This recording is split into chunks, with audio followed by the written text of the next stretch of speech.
तो अब की बार किसका उत्तर प्रदेश? नमस्कार, आप देख रहे हैं न्यूज़ 24। मैं हूं आप सभी के साथ विपनेश माथुर और आज ब्रेकिंग विद एजेंडा में बात होगी ब्राह्मण बनेंगे क्या किंग मेकर, क्योंकि उत्तर प्रदेश में ब्राह्मण वोट पर सभी की नजर है। तो यूपी में चुनाव की सरगर्मियां तेज हो गई हैं। ये 5 तस्वीरें इस वक्त आपकी टीवी स्क्रीन पर जरा गौर से देख लीजिएगा। एक तरफ मुसलमानों को मनाने के लिए आज से ओवैसी मैदान में फिर से कूद रहे हैं, तो दूसरी तरफ मायावती ब्राह्मणों को रिझाने की कोशिश लगातार कर रही हैं। ओवैसी अपनी 3 दिन की यूपी यात्रा की अयोध्या से शुरुआत करेंगे। हालांकि उनके पोस्टर्स पर अयोध्या की जगह फैजाबाद लिखा हुआ है, जिसका संत समाज भारी विरोध कर रहा है, यानी विवाद शुरू हो चुका है। तो दूसरी तरफ मायावती 74 जिलों में हो चुके बीएसपी के प्रबुद्ध जन सम्मेलन को संबोधित करेंगी। आखिरी दिन है, देखते हैं कि मायावती आज क्या कहती हैं, क्योंकि वो बीजेपी पर पहले से ही हमलावर है। मायावती ने कहा कि बीजेपी ने ब्राह्मणों का बुरा हाल उत्तर प्रदेश में कर दिया है, सर्वे गलत दिखाए जा रहे हैं। आज क्या कहती हैं नजर रहेगी। मायावती के इस ब्राह्मण सम्मेलन को लेकर भी यूपी में भारी विवाद जारी है, क्योंकि एक तरफ एसपी परशुराम के बहाने ब्राह्मणों को रिझाने में जुटी हुई है, तो दूसरी तरफ बीजेपी भी प्रबुद्ध सम्मेलन कर रही है। हालांकि सीएम योगी ये कह चुके हैं, आपने सुना भी होगा, कि यूपी के ब्राह्मण उनसे बिल्कुल भी नाराज रहे हैं, विपक्षी पार्टियां कुछ भी कहती रहें। ऐसे में ब्राह्मण किसको ताज पहनाएंगे, ये एक बड़ा सवाल है। ब्राह्मण किस तरफ जाएंगे, ये एक बड़ा सवाल है, क्योंकि समाजवादी पार्टी हो, बीएसपी हो, कांग्रेस हो, बीजेपी हो, सभी इस वर्ग को रिझाने में लगे हुए हैं। अब ये बड़ी खबर आपकी टीवी स्क्रीन पर, ओवैसी की यूपी में एंट्री से पहले बड़ा विवाद हो गया है। साधुओं की जो नाराजगी है साफ तौर पर अयोध्या में नजर आने लगी है। साधुओं ने दी है रुदौली रैली रोकने की धमकी कि नहीं होने देंगे ओवैसी की इस रैली को। ओवैसी के पोस्टर पर फैजाबाद लिखने का विरोध किया जा रहा है, क्योंकि पोस्टर पर अयोध्या नहीं लिखा हुआ है, फैजाबाद लिखा हुआ है। संतों ने यह भी कहा है कि ओवैसी अयोध्या लिखें, वरना रैली रोकेंगे, रैली नहीं कर पाएंगे। ये इस वक्त की बड़ी खबर है और आज बड़े सवाल है, क्या अयोध्या से खेला होगा, क्या अयोध्या से बड़ा गेम होगा, यही एक बड़ा सवाल है। और इसी के इर्द गिर्द आज हमारी चर्चा की शुरुआत होगी। खास मेहमान भी हमारे साथ जुड़ गए हैं और साथ ही मेरे सहयोगी भी इस वक्त मौजूद हैं। मेरे साथ इस वक्त अयोध्या से राजीव रंजन मौजूद हैं, लखनऊ से अशोक तिवारी जुड़ गए हैं, टीवी स्क्रीन पर आपको नजर आ रहे हैं। करनाल पर जरा नजर डालिए, प्रभाकर मिश्रा छाता लेकर खड़े हैं, लगता है बारिश वहां पर हो रही है इस वक्त। किसानों की अपडेट देंगे और साथ ही मनीष शुक्ला बीजेपी के प्रवक्ता हैं। मनीष जी, स्वागत है आपका, काफी दिनों बाद आपसे मुलाकात हो रही है। मनोज सिंह जी, प्रवक्ता समाजवादी पार्टी से इस वक्त हमारे साथ मौजूद है, आपका भी बहुत बहुत स्वागत है। सतीश प्रकाश जी भी हमारे साथ जुड़ गए हैं, बीएसपी प्रवक्ता हैं, आपका भी बहुत बहुत स्वागत है। लेकिन सबसे पहले राजीव रंजन के पास आपको लिए चलते हैं, अयोध्या में मौजूद हैं। तो राजीव, क्या खेला अयोध्या से ही होगा 2022 में? ओवैसी पहुंच रहे हैं और अयोध्या ने ना लिखकर फैजाबाद उन्होंने लिखा है पोस्टर पर, जमकर विरोध हो रहा है वहां पर उनका।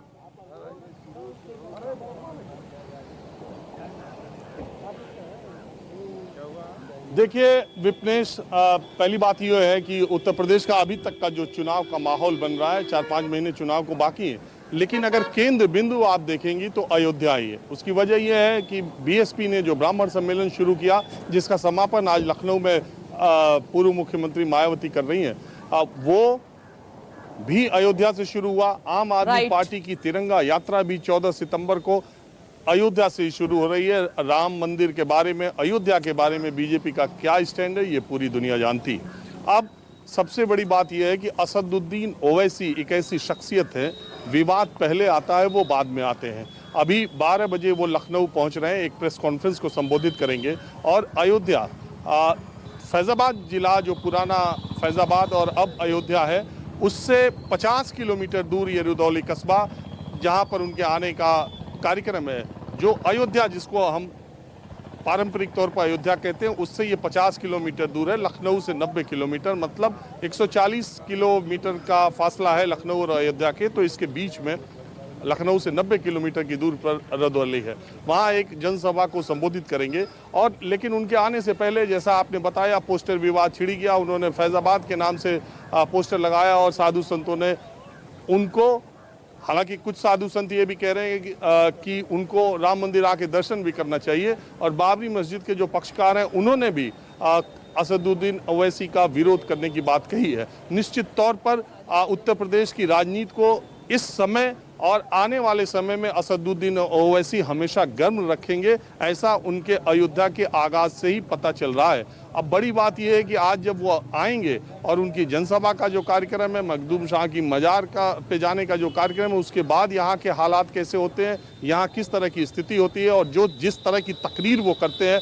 वो यहाँ आकर के क्या करेंगे। और दूसरी तरफ जो बड़ा सवाल उठ रहा है कि जिस तरह से बिहार में असदुद्दीन ओवैसी ने लास्ट के अंतिम चरण के चुनाव में बीजेपी के विरोधी शक्तियों का नुकसान किया, हालांकि वो कहते हैं कि उन्होंने उसका नुकसान नहीं किया, लेकिन जिस तरह से पांच उनके विधायक जीते थे उससे बिहार के सत्ता समीकरण बहुत तेजी से बदले थे। और असदुद्दीन ओवैसी जिस तरह की भाषा का इस्तेमाल करते हैं और जिस तरीके की चीज़ें वो सामने रखते हैं, कहा यह जाता है कि मुस्लिम युवा उनसे बहुत प्रभावित रहते हैं। 20% के आसपास उत्तर प्रदेश में वोट है और अल्पसंख्यक वोटों पर सबकी निगाहें हैं। तो क्या ओवैसी उसी तरह की रणनीति या उसी तरह का नुकसान जो उन्होंने बिहार में किया उत्तर प्रदेश में करेंगे, और करेंगे तो किसका करेंगे? और दूसरी बात है कि अगर उनके आने की वजह से फायदा होगा तो किसको होगा और कितना होगा, और आने वाले दिनों में ओवैसी की उत्तर प्रदेश की यात्राएं कितनी, उसकी फ्रीक्वेंसी ज़्यादा रहेगी, ये बड़ा दिलचस्प पहलू रहेगा।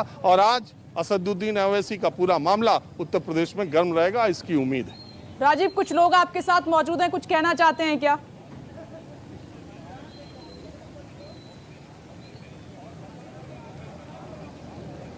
ओवैसी के बारे में कुछ कहना चाहते हो? ओवैसी के बारे में तो मैं कुछ जानता भी नहीं, तो क्या उसके बारे में बोलूं अभी। आप कुछ कहना चाह रहे हैं? जब जानल जाए तब न कुछ कहल जाए। जानल ना ओवैसी के ना, अरे इतना बड़ा नेता है, नेता हो आप नेता। अरे ओवैसी के आने से उत्तर प्रदेश में कुछ फर्क पड़ेगा? ओवैसी जी के आने से कोई फर्क नहीं पड़ेगा। यहाँ के लोग जानते हैं हमें किसे वोट देना है और कैसी मजबूत सरकार बनाना है, लोग जानते हैं। लेकिन राजनीति में आने का कुछ न कुछ जरूर उसका रहेगा, असर रहेगा। असर रहेगा? फायदा नुकसान किसको? फायदा नुकसान तो ये तो चुनाव में बाद में पता चलेगा। लेकिन अब देखिए, वो दावा तो कर रहे हैं कि हमारे आने के बाद उत्तर प्रदेश में राजनीति में कुछ न कुछ होगा। बात यही है जी। अरे उत्तर प्रदेश के लोग भी बड़ा राजनीतिक रूप से परिपक्व हैं, ये भी नेता से कम नहीं है, चाहे बाजार में किसी से बात करें। राजीव, आपने सही कहा, बिल्कुल सही कहा। मैं लौट रही हूं आपके पास, जल्दी से 5 तस्वीरें आपको दिखा देते हैं, क्योंकि लखनऊ पर भी हमारी नजर आज रहेगी। 5 तस्वीरें आपकी टीवी स्क्रीन पर, क्योंकि बीएसपी की तरफ से भी ब्राह्मणों को लुभाने की पूरी कोशिश की जा रही है, रिझाने की पूरी कोशिश की जा रही है। क्योंकि आप देख रहे हैं तकरीबन 70 से ज्यादा 74 जिले जहां पर बीएसपी ने प्रबुद्धजन सम्मेलन को अंजाम दिया। लखनऊ में आज समापन होगा और वहां पर बीएसपी सुप्रीमो मायावती पहुंच रही हैं। सभी को इंतजार है, क्योंकि लगातार वो बीजेपी को निशाने पर लिए हुए हैं। मायावती ने कहा कि ब्राह्मणों की दुर्गति हुई है बीजेपी के रहते हुए उत्तर प्रदेश में, और बीजेपी की तरफ से भी हालांकि कहा गया कि तमाम पार्टियां झूठ बोल रही हैं। सीएम योगी ने कहा कि ऐसा कुछ नहीं है, ब्राह्मण हमारे राज्य में बहुत खुश हैं। तो इन तमाम सवालों के साथ आज चर्चा की भी हम शुरुआत करेंगे, लेकिन अशोक तिवारी इस वक्त हमारे साथ मौजूद हैं। तो अशोक तिवारी, आज सभी को इंतजार है कि बीएसपी सुप्रीमो मायावती क्या कहती हैं। 74 जिलों में अंजाम दिया गया प्रबुद्धजन सम्मेलन को, लखनऊ में समापन है, तो पूरी कोशिश की जा रही है ब्राह्मणों को पूरी तरीके से अपनी तरफ करने की।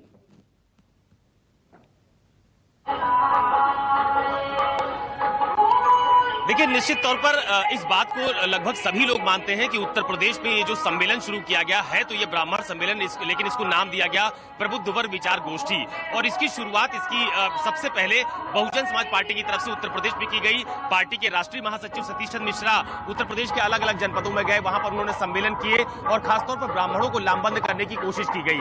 आज उस पूरे सम्मेलन का लखनऊ में समापन होने वाला है और उसमें उत्तर प्रदेश के जिन जिन जनपदों में ब्राह्मण सम्मेलन यानी कि प्रबुद्ध वर्ग विचार गोष्ठी का आयोजन किया गया, वहां के कोऑर्डिनेटर्स को उनकी टीम के साथ आज लखनऊ बुलाया गया है। और यहां पर मायावती दोपहर 11 बजे का समय बताया गया है जब वो बीएसपी के प्रदेश कार्यालय पर पहुंचेंगे और तमाम सारे जो पार्टी वर्कर्स हैं उनको संबोधित करेंगी। लेकिन उसके पहले आपको मैं बीएसपी कार्यालय के बाहर की तस्वीर दिखाता हूं। आप ये देखिए कि ये बीएसपी कार्यालय की बाहर की तस्वीर है, जहां पर जगह जगह जो प्रबुद्ध वर्ग विचार गोष्ठी है उसको लेकर तमाम तरह की स्वागत की होर्डिंग्स लगाई गई है। मायावती की तस्वीर आपको हर होर्डिंग में नजर आएगी। इसके अलावा सतीश चंद्र मिश्रा मुख्य रूप से हर तस्वीर में आपको नजर आएंगे। ये मुख्य द्वार है बसपा कार्यालय का, जहां से कार्यकर्ताओं के आने जाने का सिलसिला शुरू हो चुका है। बड़ी संख्या में कार्यकर्ता फिलहाल बसपा कार्यालय पहुंच भी रहे हैं और चूंकि आज इस पूरे आयोजन का समापन होने वाला है, लिहाजा मायावती की तरफ से कोई बड़ा राजनीतिक संदेश भी आज इस आयोजन के माध्यम से दिया जाएगा। हालांकि बीते दिनों जब मायावती ने प्रेस कॉन्फ्रेंस की तो उस दौरान ये जरूर कहा कि बीएसपी सरकार में ब्राह्मणों का असली सम्मान रहा है।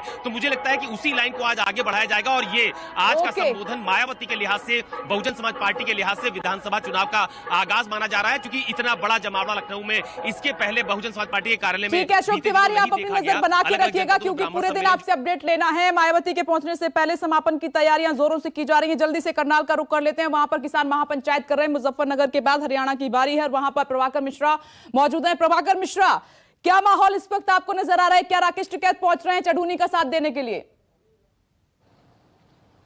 निश्चित तौर पर पहुंचेंगे, क्योंकि जब चढ़ूनी मुजफ्फरनगर गए थे राकेश टिकैत को साथ देने, तो राकेश टिकैत को आना ही होगा। तो संयुक्त किसान मोर्चा के तमाम नेता यहां आएंगे।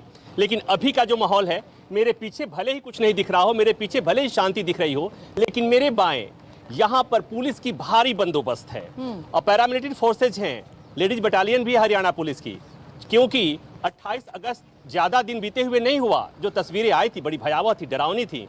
तो उस तरह की स्थिति नहीं आए, इसकी कोशिश प्रशासन की तरफ से किया गया, उस तरह की तैयारी की गई है।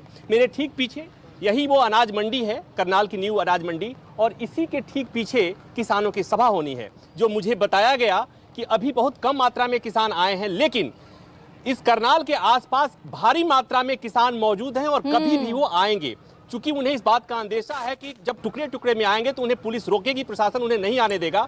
इसलिए एक तरह से वो धावा बोलेंगे, कोशिश करेंगे कि भारी तादाद में आए और उसके बाद यहां से वो मिनी सचिवालय है, वहां उन्हें जाना है। चढ़ूनी ने साफ तौर पर आह्वान किया है कि भारी मात्रा में किसान पहुंचे, तो इस बात की संभावना है कि यहां पर भारी मात्रा में किसान पहुंचेंगे। वो भी तब जब 2 दिन पहले मुजफ्फरनगर की सभा हुई थी और उसमें भारी मात्रा में किसान इकट्ठा हुए थे। इस सेगमेंट पे तो आकर वक्त मेरे पास कम है, क्योंकि जैसे ही वहां पर हलचल तेज होगी मैं आपसे लगातार अपडेट लेती रहूंगी। जल्दी से मेहमानों का रुख कर लेते हैं और बहुत छोटा छोटा सा रिएक्शन जल्दी से। और सतीश जी, सबसे पहले आपके पास आते हुए, तो लखनऊ में आज आखिरी कोशिश होगी ब्राह्मणों को लुभाने के लिए, रिझाने के लिए?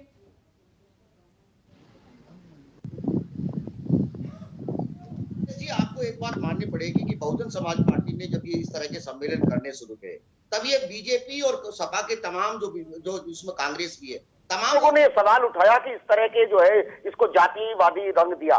लेकिन आज आप देखेंगे कि बहुजन समाज पार्टी के बाद में जब बहुजन समाज पार्टी समापन की ओर है, बाकी दल जो है इसकी शुरुआत कर रहे हैं। हम ये बताना चाहते हैं, कहीं ना कहीं ये सच्चाई है और इस सच्चाई को उत्तर प्रदेश के हर नागरिक को जानना चाहिए कि पिछले 4.5 साल में योगी जी की जब से सरकार बनी है, योगी जी ने राजनीतिक द्वेष के कारण कुछ जो प्रबुद्ध जो ब्राह्मण वर्ग के लोग हैं, उनको कुछ को जेल में डाला, कुछ का एनकाउंटर किया, कुछ को राजनीतिक मुकदमेबाजी के अंदर फंसाया और जो अधिकार बताए। बहुजन समाज पार्टी का ये कहना है कि एक वर्ग है, बहुजन समाज पार्टी जब सत्ता में आएगी, हर व्यक्ति के साथ जितनी जिसकी संख्या बारी उतनी उसकी हिस्सेदारी, ब्राह्मण समाज भी चूंकि समाज का एक हिस्सा है, उसकी जो राजनीतिक संरक्षण दिया जाएगा, उसके राजनीतिक अधिकारों के, उसके जो सामाजिक अधिकार है, उनके अधिकारों की पूरी हिस्सेदारी दी जाएगी। और आपको एक बात मानना पड़ेगा, देखिए आज आप ये बात मान लीजिए कि आज वो तमाम राजनीतिक दल, देखिए राजनीति हो या क्रिकेट हो, जो पिच बैठाता है, जो पिच बनाता है, हमेशा नाम उसी को मिलता है। आज वो समय आ गया है, बाकी दलों को भी ये बात मान लेनी चाहिए कि आज जो प्रबुद्ध प्रकोष्ठ का जो समापन हो रहा है, बाकी दल जिसकी शुरुआत कर रहे हैं, कहीं ना कहीं ये मुद्दा ऐसा बन गया है कि आप ये देखेंगे कि बहुजन समाज पार्टी राजनीतिक रूप से बाकी दलों से कितना आगे है। आप मानते हैं ये सब करके ब्राह्मण आपके पाले में आ जाएंगे इस बार 2022 में आपका साथ देंगे? मैं लौट रही हूँ जल्दी से, मेरी रिएक्शन मनीष शुक्ला जी आपसे लेना चाहूंगी। मायावती को तो आपने सुना ही होगा, उन्होंने कहा कि योगी राज्य में ब्राह्मणों की दुर्गति हुई है, ब्राह्मण बहुत नाराज हैं, इस बार बीजेपी से साथ नहीं देंगे आपका।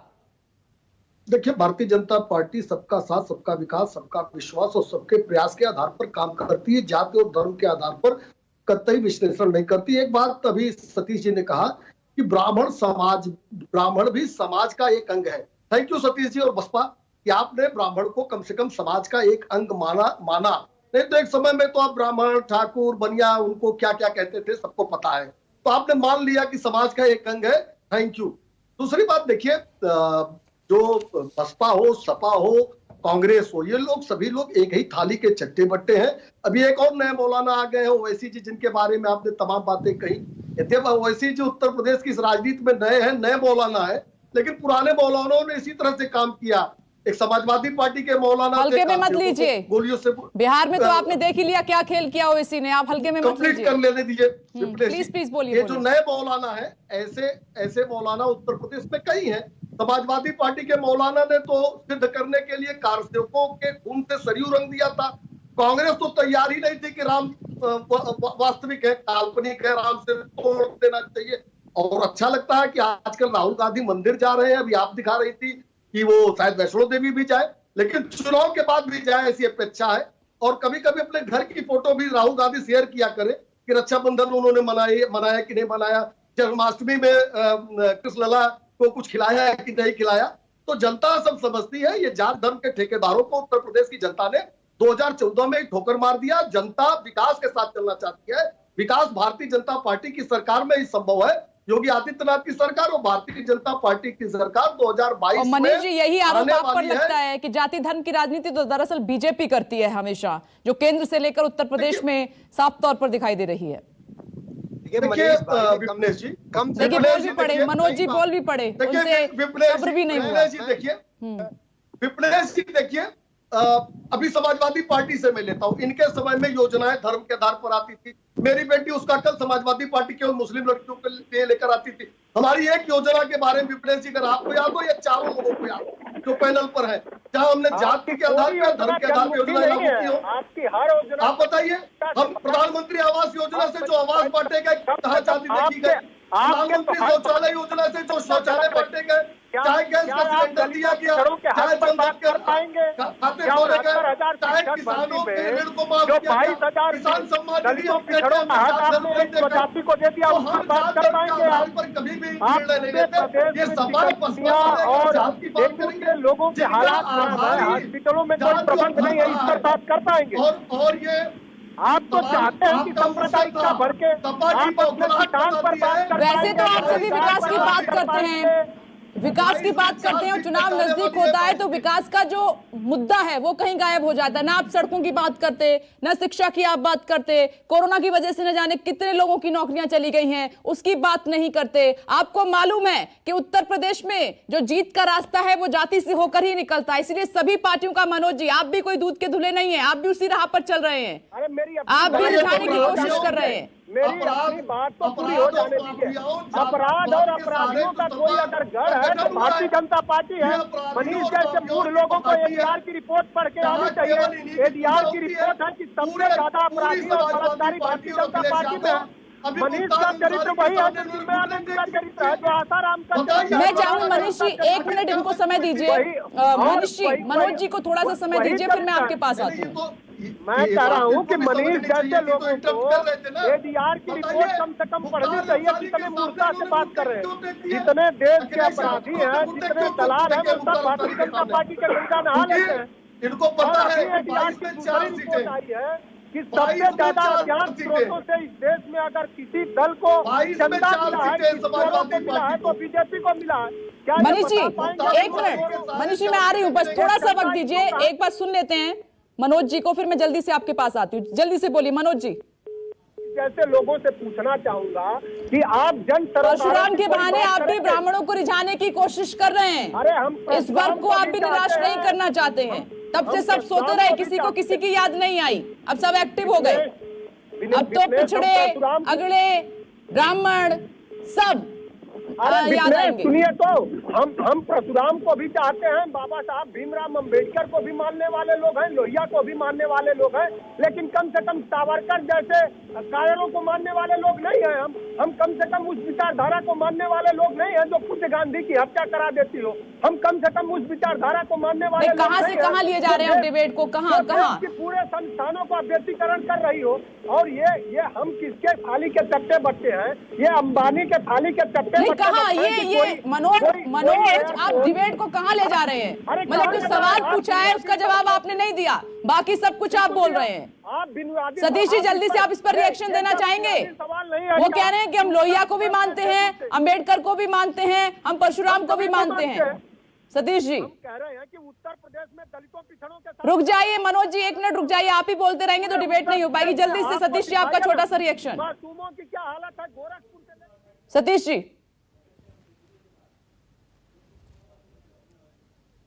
चलिए, आवाज नहीं जा रही है, लेकिन राजीव एक सवाल मैं जरूर आपसे पूछना चाहूंगी। राजीव, सवाल यही है कि आप खुद देख रहे हैं उत्तर प्रदेश में कि अब जो विकास की बात हो रही थी, सबका साथ सबका विकास, और साथ में जो समाजवादी पार्टी कह रही थी कि मुद्दे जोर शोर से उठाएंगे जो योगी सरकार ने नहीं किया वो जनता तक, जन जन तक पहुंचाएंगे, लेकिन अब बात क्या हो रही है? सिर्फ ब्राह्मणों की बात हो रही है, ओबीसी की बात हो रही है, पिछड़ों की बात हो रही है, शोषितों की बात हो रही है, इसके अलावा कुछ नहीं हो रहा है।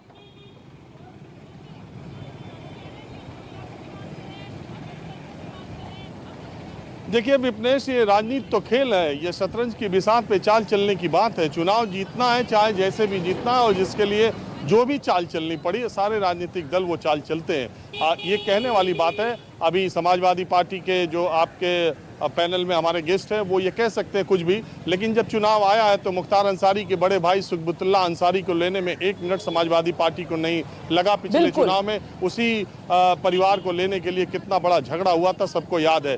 ठीक इसी तरह भारतीय जनता पार्टी ब्राह्मण सम्मेलन कर रही है, और उत्तर प्रदेश के सिटिंग मुख्यमंत्री अगर नाम लेके कहते हैं कि ब्राह्मण मुझसे नाराज नहीं है, तो इससे बड़े जाति की राजनीति कोई पार्टी क्या करेगी? जब सिटिंग सीएम अगर ये बात कहे कि इस जात के लोग मुझसे नाराज नहीं है, उस जात के लोग नहीं नाराज हैं, नारा सबका विकास, सबका साथ देना बहुत आसान सी और बहुत बढ़िया बात लगती है। तीसरी बात है कि बीएसपी जो भले तौर पर ये कहती हो, जब वो भाईचारा सम्मेलन करती है, 2007 में जब उसको पूर्ण बहुमत मिला था तो ब्राह्मणों का साथ बहुत कहा गया था कि ब्राह्मणों ने बहुत सपोर्ट किया है। फिर उसी मुद्दे पर आना, फिर इसी तरह से प्रबुद्ध, जबकि कोर्ट ने रोक लगा दी है कि आप किसी जाति के नाम पे सम्मेलन नहीं कर सकते, तो उसके लिए बदल करके आप प्रबुद्ध वर्ग सम्मेलन नाम रख देते हैं और उसको ब्राह्मण सम्मेलन कहते हैं। वहाँ ब्राह्मण आते हैं, मंच से सतीश मिश्रा जो बीएसपी के महासचिव है वो विकास दुबे हत्याकांड पर सवाल उठाते हैं। अब ये सारी बातें होते हैं, कहते हैं जांच करवाएंगे।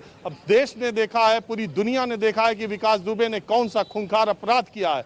चुनाव आया है तो वो देखिए, मैं रफीक शदानी यहीं के शायर हैं और बहुत मजाकिया शायर है। उनकी एक लाइन है कि जब नगीचे चुनाव आवत है, भात मांगो पुलाव आवत है। तो जब चुनाव आ जाता है, रफीक शदानी यही अयोध्या के। और राजीव, मैं इन्हीं लाइनों से एक छोटा सा ब्रेक यहाँ पर ले रही हूँ, फौरन लौटूंगी। नेता कहते हैं तो हम तो जात पात की बात ही नहीं करते हैं, और लेके देखिए शब्दों में तो सब कुछ यही भरा हुआ है।